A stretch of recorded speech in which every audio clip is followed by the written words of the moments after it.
Bolajonlarda bakterial jarayonlar ketayotgan bo'lsa, unda biz albatta antibiotikni ichishni tavsiya qilamiz va bunday holatda probiotiklar ham qo'shib beriladi. Probiotiklar o'zi nima? Probiotiklar bu ichak mikroflorasi uchun zarur bo'lgan mikroorganizmlar hisoblanadi va ular ichaklarni to'g'ri bakterial muvozanatini saqlashga yordam beradi.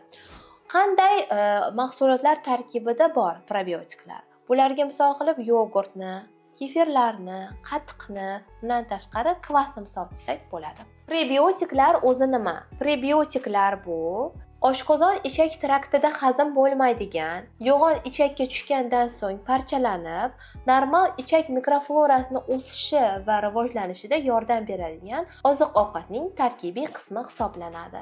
Va bu mahsulotlar probiotiklarning hayotiyligini saqlab qolishga yordam beradi. Qisqa qilib aytadigan bo'lsak, probiotiklar mikroorganizmlar, prebiotiklar esa ularning ozuqasi hisoblanadi. Prebiotiklar nimalarning tarkibida mavjud?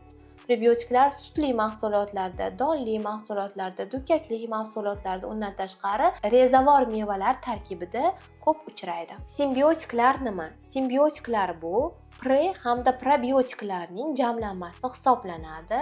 Ularni iste'mol qilganimizda hazm qilishni yaxshilashga hamda mikroflorani tezroq tiklanishiga yordam beradi. Ularning tarkibida bir qancha probiotiklar hamda bakteriyalarning o'zgargan shtammlari mavjud bo'lib, ichak faoliyatini tezroq tiklanishiga yordam beradi. Shunday ekan, har qanday antibiotikni qabul qilganingizda ularga qo'shib pre yoki probiotiklar yoki simbiotiklarni qo'shib ichishni tavsiya qilamiz. Buni albatta o'z shifokoringiz bilan maslahatlashgan holda amalga oshirishingiz kerak bo'ladi.